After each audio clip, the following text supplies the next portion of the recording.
अस्सलाम वालेकुम स्टूडेंट्स। आज का हमारा टॉपिक है theories use in the case study. जैसे कि हमने पिछली वीडियो में पढ़ा कि केस स्टडी क्या होता है और केस स्टडी की टाइप्स क्या होती हैं। आज हम जानेंगे कि जब हम कोई केस स्टडी करते हैं तो उसमें यूज होने वाली थ्योरीज को हम किस तरह इस्तेमाल करते हैं, उनकी वैलिडिटी, रिलायबिलिटी और उनके कौन कौन से एस्पेक्ट्स देखते हैं जो चीज़ हमारी केस स्टडी पे इम्पेक्ट करती है। ठीक है, बस इन चीजों को समझेंगे।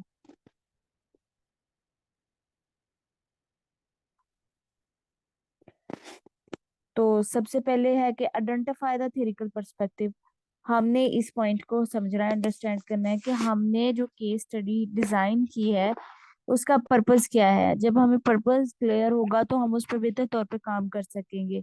असेसमेंट पर्पस के लिए है, कंपैरिजन के लिए है, फिजिकल बेसिस है, न्यूरोलॉजिकल बेसिस है, साइकोलॉजिकल बेसिस है।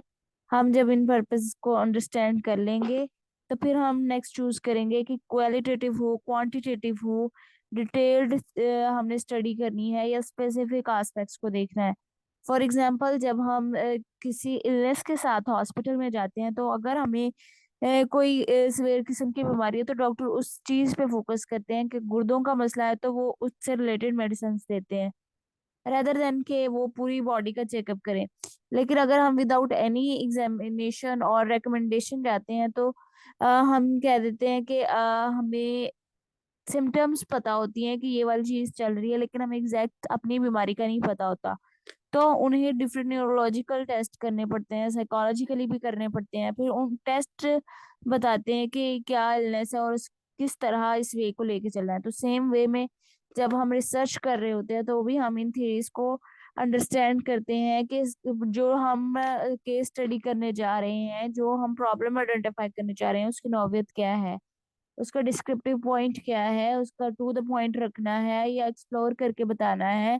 और कौन सी थ्योरी उस पर एप्लीकेबल है, कौन सी नहीं एप्लीकेबल, क्यों नहीं है, क्या चीज है जो इसको बेहतर बना सकती है। ये वाली चीजें अंडरस्टैंड करने के लिए हमें थ्योरिटिकल पर्सपेक्टिव देखना होता है उसका। तो बेसिकली इसमें कुछ थ्योरीज हैं जो इम्पेक्ट करती हैं। तो सबसे पहले हमारे पास सोशल साइंसेज में आती हैं इंडिविजुअल थ्योरीज। इंडिविजुअल थ्योरी का जो पर्पस होता है बेसिकली वो होता है कि हमने इंडिविजुअल फोकस्ड वर्क करना होता है। इंडिविजुअल की डेवलपमेंट किस इन्वायरमेंट में हुई, उसने क्या कुछ सीखा, उसके लर्निंग पर्सपेक्टिव क्या थे, उनका कॉग्निटिव बिहेवियर क्या था, उसकी पर्सनैलिटी ट्रेट क्या है, उसने क्या लर्न किया, उसकी एबिलिटीज, डिसएबिलिटीज, पॉजिटिव उसमें एस्पेक्ट्स क्या है, उसके इंटरपर्सनल इंटरेक्शन कैसे रहे हैं। पर्टिकुलर सब्जेक्ट के बारे में जो हम चीज ले लेते हैं वो हमारी इंडिविजुअल थ्योरी होती है। ठीक है, केस स्टडी में हमें इंडिविजुअल थ्योरी को अंडरस्टैंड इसलिए भी करना चाहिए, इसके सारे एस्पेक्ट्स को इसलिए भी देखना चाहिए, इससे हमें बेहतर तौर पर इंडिविजुअल को अंडरस्टैंड करने में मदद मिलती है। और जब हम अपने रिसर्च प्रॉब्लम को देख रहे होते हैं तो उसको बेहतर तौर पर जो है वो डिफाइन कर सकते होते हैं। तो टाइप ऑफ इंडिविजुअल थ्योरी में आ जाता है social cognitive theory. How we use our emotion intelligently in our society. हम अपने कल्चर को किस तरह लेके चलते हैं, हम अपने सेल्फ को किस तरह एक्टिवेट रखते हैं, मॉडिफाई कैसे करते हैं अपने बिहेवियर्स को अकॉर्डिंग टू द सोसाइटी, हम कल्चर को कैसे अडॉप्ट करते हैं। ये वाली चीजें जो है वो हमें सोशल कॉग्निटिव थ्योरी बताती है।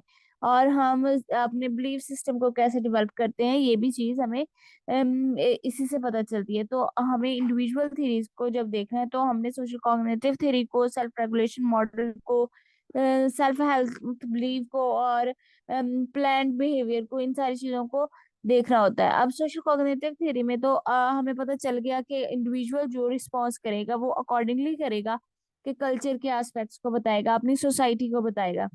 सेल्फ रेगुलेशन मॉडल क्या होता है इसको अंडरस्टैंड करना जरूरी है कि वो सेल्फ के बारे में क्या कॉन्सेप्ट रखता है, उसका सेल्फ पॉइंट ऑफ व्यू क्या है, वो खुद को किस तरह हैप्पी रखता है, मोटिवेटेड कैसे रखता है, उसका मोटिवेशन लेवल क्या है। जब हम इन चीजों को आइडेंटिफाई कर लेंगे तो फिर हम इंडिविजुअल को बेटर तौर पर अंडरस्टैंड कर सकेंगे और हमारा केस स्टडी ज्यादा बेहतर हो जाएगा। Health belief model. समटाइम हमारे पास DSM-5 का DSM-5 TR में इस तरह के डिसऑर्डर्स भी डिफाइन किए गए हैं, जिसमें इलनेस एंजाइटी ही होती है, इलनेस कोई नहीं होती। तो हम इस चीज को भी प्रेफर करते हैं कि जब हम केस स्टडी कर रहे हो तो हमने, क्योंकि इंडिविजुअल बेसिस करनी होती है। अगर हम ग्रुप स्टडी भी कर रहे हैं तो उसमें भी इंडिविजुअल ही इन्वॉल्व होते हैं, तो हमने उनका belief system, health belief system देखना होता है कि कहीं सिर्फ उन्हें लग तो नहीं रहा कि वो बीमार है, क्या वाकई कोई बीमारी एग्जिस्ट करती है, तो उनका अपनी बीमारी अगर एग्जिस्ट कर रही है तो उनका अपनी बीमारी के बारे में क्या ख्याल है, वो कितने रिकवरी की चांसेस को महसूस कर सकते हैं, या फिर उनका क्या कंसेप्ट है कि डॉक्टर्स कैसा रिस्पॉन्स कर रहे हैं। इन सारी चीजों को अंडरस्टैंड करना जरूरी है, क्योंकि फिर इससे हमें इंडिविजुअल का बिलीव सिस्टम पता चलता है, जिसको हमने मॉडिफाई करना होता है अकॉर्डिंग टू द सिचुएशन, या फिर इनहेंस करते हैं या फिर डिक्रीज करते हैं। अगर नेगेटिव हो तो डिक्रीज करना होता है, अगर पॉजिटिव हो तो हम उसको मोटिवेशन के तौर पर लेके चलते हैं और उसको एक राह दिखाते हैं। थ्योरी ऑफ प्लान बिहेवियर, कहीं स्पेसिफाई तो नहीं किया हुआ कि ऐसा प्री प्लान बिहेवियर तो नहीं अडॉप्ट कर रहा। कहीं जो हमारा पार्टिसिपेंट है, जो सैंपल हमने चूज किया, उसमें जो हमारे पास मौजूद होते हैं पार्टिसिपेंट्स, उनमें से कोई ऐसा तो नहीं कि जो ओवर रिएक्ट कर रहा है, उसका प्लान बिहेवियर तो नहीं है। इस चीज को भी अंडरस्टैंड करना जरूरी होता है।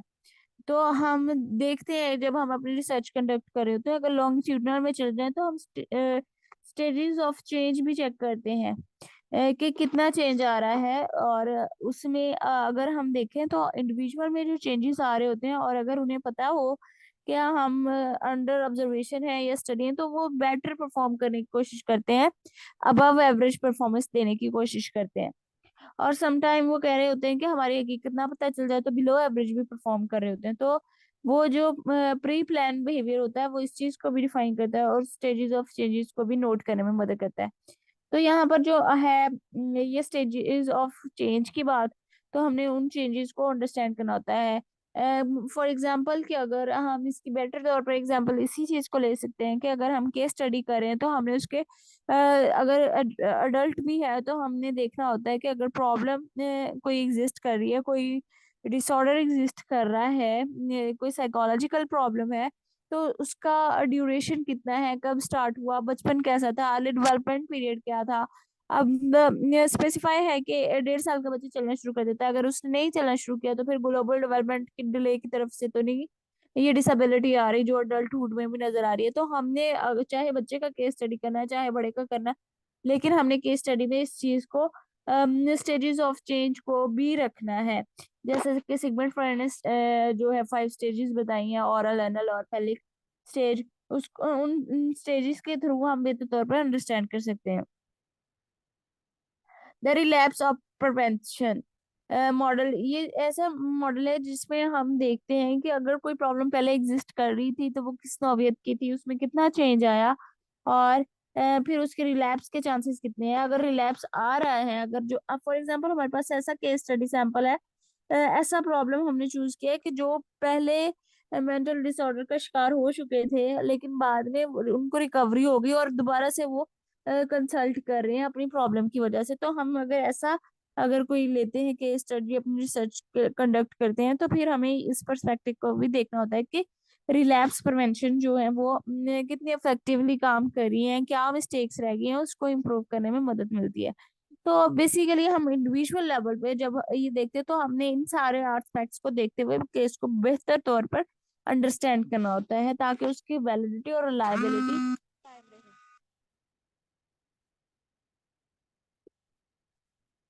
उसके बाद आ जाता है ऑर्गेनाइजेशनल थ्योरी।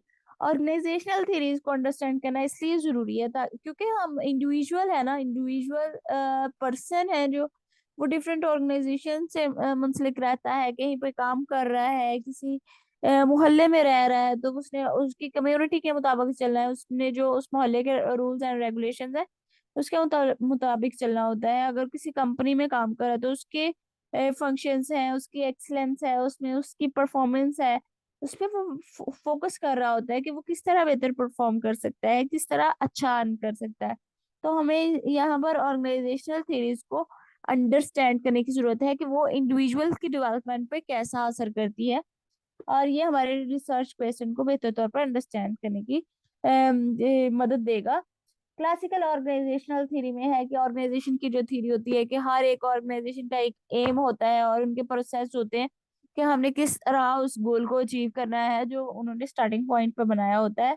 तो उसमें हमारे पास ऑर्गेनाइजेशनल थ्योरी में अगर देखा जाए तो ह्यूमन रिलेशंस का बड़ा इम्पैक्ट और रोल होता है कि कलीग्स की आपस में कैसे बनती है, लेबर आपस में कैसे काम करती है, उनका आपस में बिहेवियर कैसा है।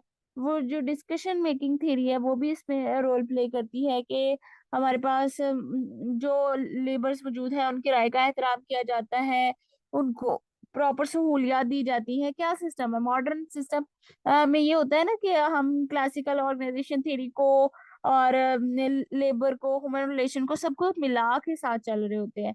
अगर हम इनको मिला के नहीं चलते तो हमारा जो एम एंड गोल है वो प्रॉपरली अचीव नहीं होता ऑर्गेनाइजेशन लेवल पे। तो हम वो जो ऑर्गेनाइजेशन लेवल पे एम को अचीव करने के लिए रूल्स एंड रेगुलेशन बनाए जाते हैं, जो डिसीजन मेकिंग थीरीज बनाई जाती हैं, जो ह्यूमन रिलेशन का रोल प्ले किया जाता है, वो जो इंडिविजुअल के बिहेवियर पे इम्पैक्ट करता है, जो उसके रूल्स को मॉडिफाई करता है या उसके बिलीफ सिस्टम पे इम्पैक्ट करता है, उन चीजों को बेहतर तौर पर समझने में मदद देती हैं। उसके बाद आ जाती हैं हमारे पास सोशल थीरीज। सोशल थ्योरीज हमारे पास बहुत ज्यादा इंफॉर्मेशन फराहम करती हैं कि अगर हमारे पास रूरल एरियाज से कुछ सैंपल कलेक्ट हुआ है तो उनका बिहेवियर कैसा है, उनकी सोशल थ्योरीज के मुताबिक होगा, उनके वहाँ के प्लेसेस के मुताबिक, उनके वहाँ की नीड्स के मुताबिक। और अगर हम अर्बन एरिया की तरफ आते हैं तो उनका बिहेवियर, ग्रुप बिहेवियर और कल्चरल बिहेवियर और उनके इंस्टीट्यूट्स के साथ इंटरेक्शन डिफरेंट होगी। तो इस डिफरेंस को भी हम नोटिफाई करने के लिए सोशल थ्योरीज पर भी फोकस करते हैं।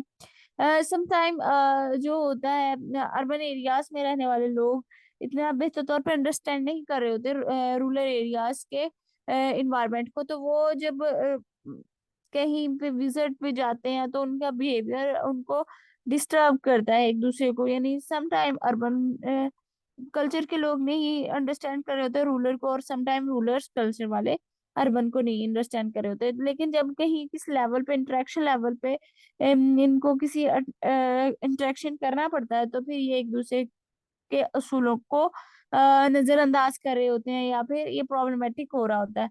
तो हमें ये अंडरस्टैंड करने की जरूरत है कि जिस चीज को हम स्टडी करें वो वाकई प्रॉब्लम है या सिर्फ इंटरेक्शन प्रॉब्लम है, या फिर कॉन्फ्लिक्ट पर्सपेक्टिव आ गया है, या फिर फंक्शन का डिफरेंस होने की वजह से ये चीज आ रही है। जब हम इन चीजों को बेहतर तौर पर अंडरस्टैंड कर लेंगे तो फिर हमारा केस स्टडी जो है वो बहुत अच्छे वे में जाएगा।